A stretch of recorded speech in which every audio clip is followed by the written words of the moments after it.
Hey, my name's Jeff, and I play songs and stuff.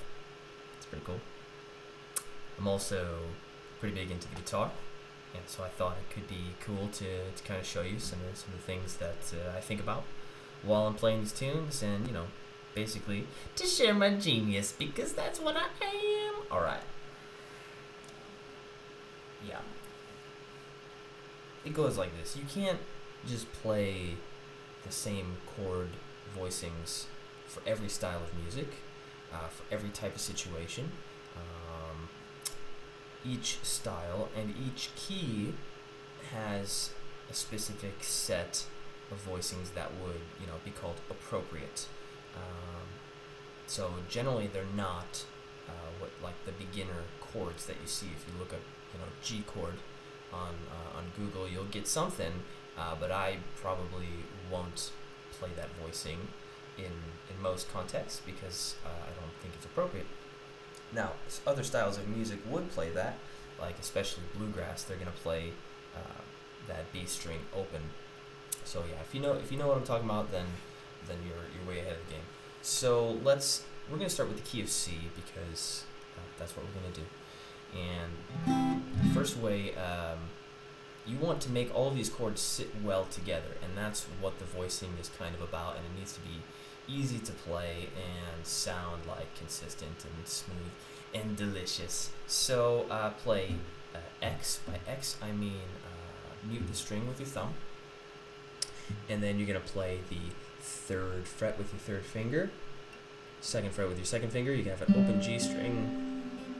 You're going to play that one with your first finger, and then open. So this is a stock C chord, okay? So I'm walking contradiction here. But the main deal on this one is you got to use your thumb to mute the E string and or your third finger. See, like you kind of push that up there to mute it.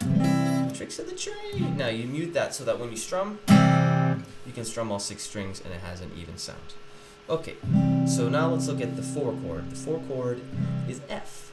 Alright, and that's the 4 chord because it's the 4th degree of the major scale. That's for another lesson. So for the F chord, we're going to move our second and third fingers down towards the floor, and we're going to use our thumb to grab the first fret. Okay?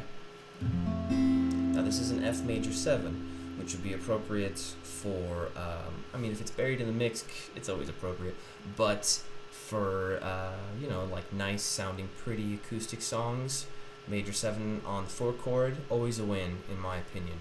Okay, so we're going to go thumb on 1 of the E string, so we 1, X, we're going to mute this one using our thumb and a third finger. Then third finger is going to play fret 3 on the D string, second finger is going to play 2 on the G string, and then first finger is going to be on fret 1, and that back string is open.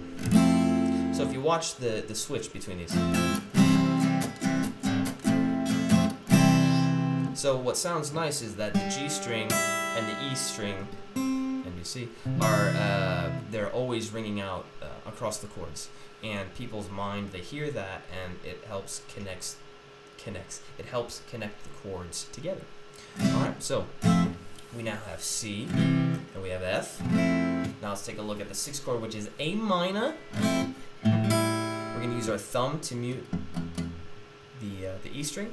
And we're going to play the A string open, second finger on second fret of the D, G string's open, first finger on first fret of the B, and that one's open again. So again, we have the G string and the E string ringing open. Now this is really an A minor 7 chord. So far we have C major, F major 7, A minor 7. And yeah, we're sounding pretty nice so far. Now let's take a look at the final chord, and there's 4 important chords in every key. That's kind of what I mean by that. So there are really 7 chords and more things that you could do, but you want to learn 1, 5, 6, 4 in every key.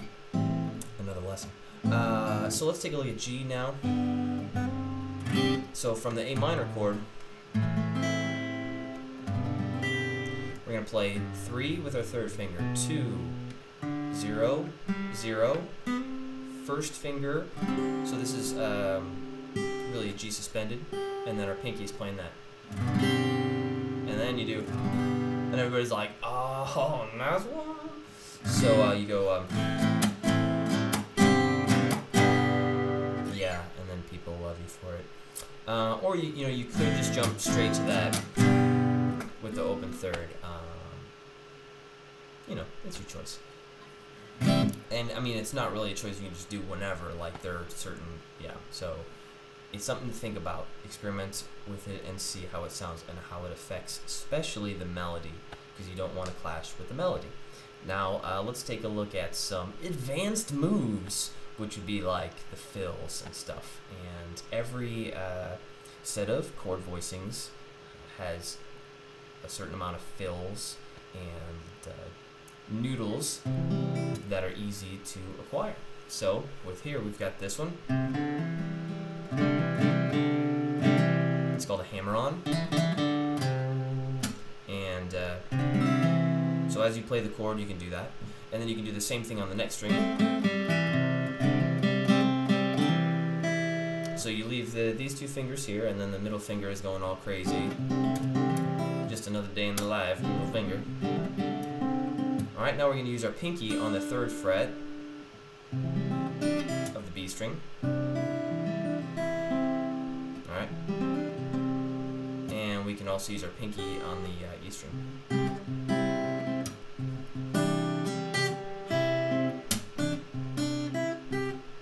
And that's, you can create these little melodies, or, you can play a fill.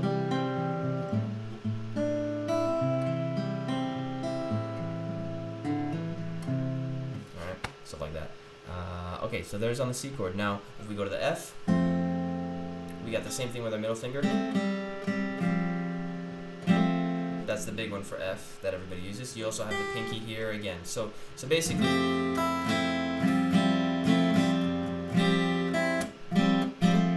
cool.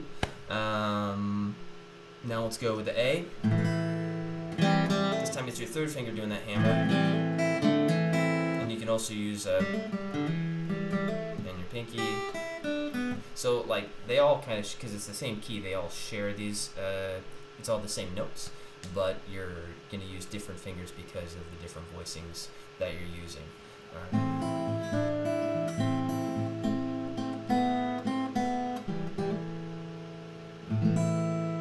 Cool. So there's the A minor. You can also do, honestly, which I kind of forgot on the C. We can do Alright, but that's kind of that's a bold sound. You can't just throw that anywhere. What's the last chord? G. For this one, you got the standby.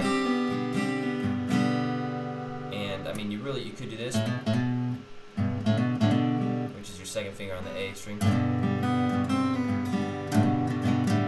And if you,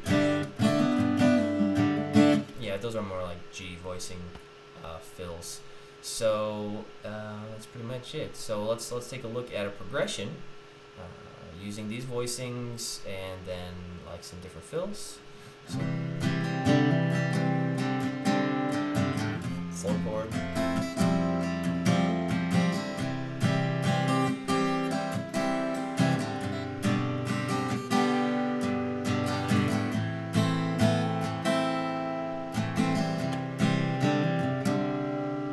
So because of the dissonance that it creates, there's way more interest within the chord progression, because it's not just like,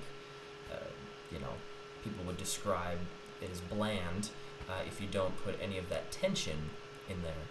So that's why we do it. Now, and you don't want to do too much, but you do want to have some of it so that you have tension and release, which is, that's another lesson. That's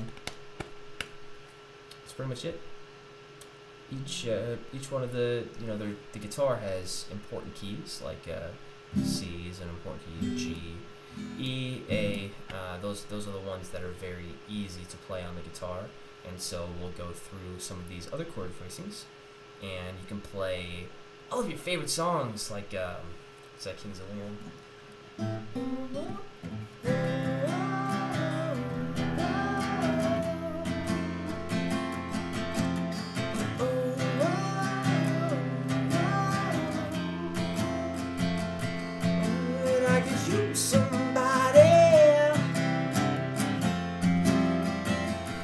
know that I could use somebody.